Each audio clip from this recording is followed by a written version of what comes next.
So, on to introduce salmonids.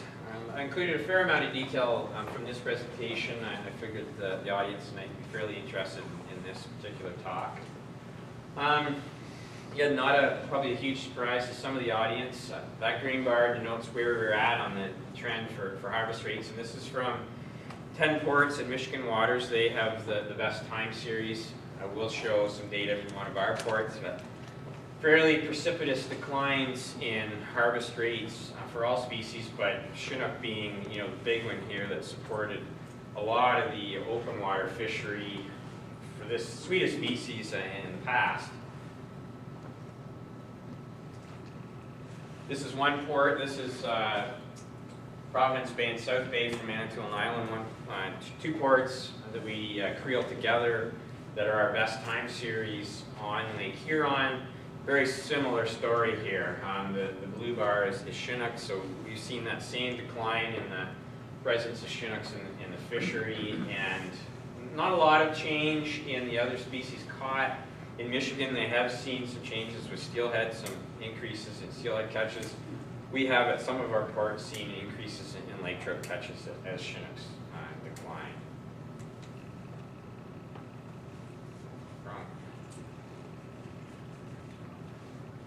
So moving away from sort of behavior in the recreational fishery, this is stocking rates for non-native species. Chinook stocking rates have come down. In Michigan, they've reduced them, and we've seen some reductions here due to the partner clubs having some difficulties getting eggs with reductions in Chinook returns to the tributaries where egg collections occur. To summarize what's been going on with natural reproduction, coho salmon have not been stocked since '89. They're never stocked in Ontario waters. We have actually seen increases in coho catches over the last 10 years. This has to be based on wild fish because they're not stocked anymore. Pink salmon are kind of operate at low levels in the fish community. They're really not that abundant, and they've been that way for about 10 or 15, 20 years. Some of our coarse estimates for Chinooks, up to 15 million wild smolts in our study that we did, and that study ran from 2000 to 2003, so it's a 4-year class. It's a complete generation for Chinook salmon. And I will provide a bit more detail in that regard. Steelhead on Ontario waters, it's always been the case that the majority of steelhead on our side of the lake are supported by natural reproduction. We do see stocked fish, certainly from partners as well as from Michigan stocking events. When they're marked, our biggest issue right now with this species is Michigan's not marking their steelhead plants. They are gearing up to do so via mass marking technologies that the U.S. Fish and Wildlife Service has, but stands right now, we're not entirely clear because their fish aren't marked, so one of our major interests is to mark all stocked fish, certainly steelhead included. And they're going to be doing that? Yep, and they are planning to do that. We've never seen in the tributaries near the lake or in the open waters of the lake. We expect that reproduction is insignificant for brown trout. We don't actually request that brown trout be marked on our side of the lake, but ever since brown trout have been stocked, we don't think we get much natural reproduction with brown trout that feeds the lake. We certainly have very significant natural reproduction of river resident stocks in tributaries, but we don't think that those populations feed the migratory stocks of brown trout. So what we have happening for brown trout is based on stocking efforts. Same scenario for Atlantic salmon. I don't include the slide here, but Atlantic salmon is the one exception to survival rates for this suite of non-native species. Very good returns for the species. The only stocking event that occurs currently, the only major one, is in the St. Mary's River, and they're seeing around 5% return rates for yearly stocking numbers between 25,000 and 30,000 a year. That'll make some more sense when I show return rates for Chinooks. As I mentioned, our reproduction studies showed that the majority of Chinooks in the lake, particularly in Georgian Bay, are naturally produced. So that is one of those factors that we're quite sure contributed to what happened with alewives. We had a lot more mouths out there to feed than we thought we did. Steelhead, at least in the main basin, we think we've actually been seeing an increasing overall trend in abundance. It's a fairly good news story with steelhead right now. Particularly, it's a pretty rosy picture because the 2008 and 2009 year classes appear to be very strong. So we have strong natural reproduction and lots of fish out there in the lake and in the fishery, both in the lake and in the tributary fisheries right now. So certainly some impacts to Chinook salmon as a result of the decline in alewives. Chinooks were always kind of a species that were focused on alewives. They didn't consume many other species outside of rainbow smelt, but alewives always factored fairly heavily in their diet, particularly in the main basin. So we certainly saw some impacts to growth and condition, and we think the lake white population actually underwent some nutritional stress. In simple terms, we're quite sure we saw a lot of Chinook salmon starve to death. Abundances are much lower than they used to be. Condition factors have recovered. Largely, Chinooks seem to be in balance with the current prey community. They're just not nearly as abundant as they used to be. So the other impact of prey limitation is we've got the predator complement out there in the lake that needs to be fed, and that has also had implications to what goes on with stock juveniles.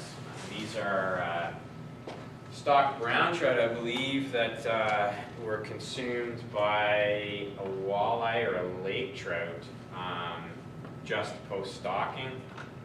And certainly in the main basin, somewhat lesser extent in Georgian Bay and the North Channel, all of those changes in the fish community have kind of cascaded around, and we've seen some surprising things happen. And one of the things I'll get into a little more detail about is walleye, but walleye production in Saginaw Bay blossomed after alewives collapsed, and work done by Michigan DNR actually prior to the alewife collapse showed that walleye were a very significant consumer of stock salmonids in Michigan waters, particularly Chinooks, because Chinooks spend their first summer in warm water near shore. So they spend their first summer at a size that is attractive to predators.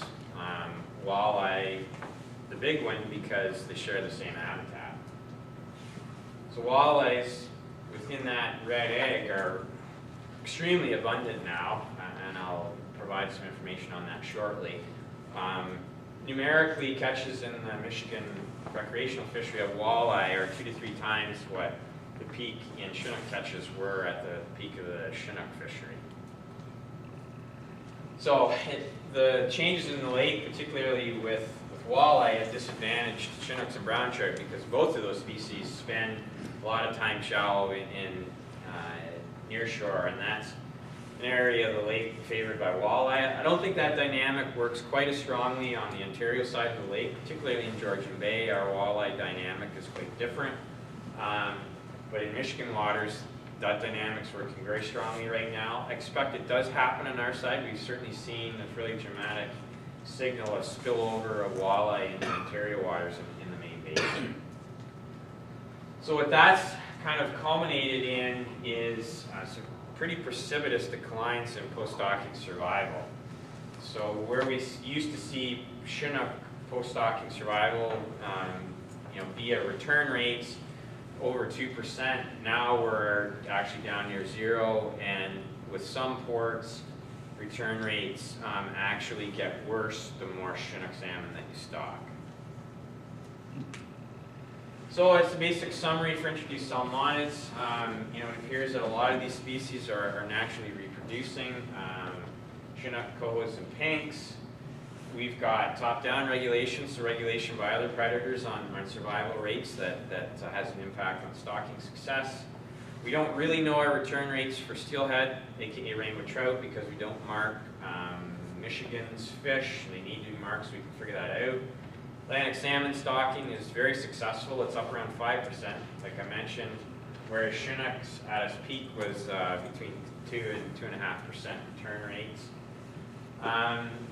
Michigan's made a decision to reduce their Chinook salmon stocking rates, and they're considering doing the same for brown trout. We're going to be discussing this kind of dynamic with our stakeholders as well. It's quite clear with this suite of non-native species that they're all actually a lot more self-regulating, i.e. there's a lot more wild fish than there used to be, and the system is less dependent on stocking than it was even in our last State of the Lake report. Any question before I move on? Why is the Atlantic salmon more successful? It's a very good question. I don't think we really know.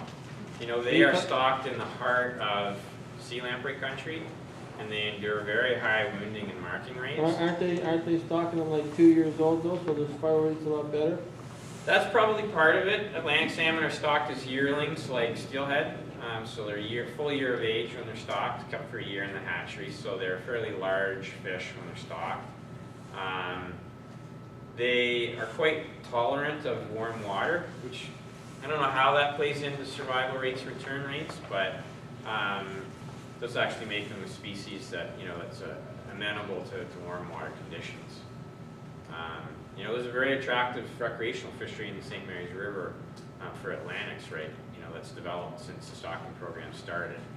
It's quite interesting to contrast their survival rates with others. We don't totally know why they return at higher rates, but they don't stock very many, but it's led to an attractive fishery in the river. Why ain't you stocking more Atlantic salmon? Well, they're stocked in the U.S. waters, species we've never stocked in Ontario waters, and because we've never stocked them, there's you know, a lot of discussion that would come along with contemplating that activity in Ontario waters.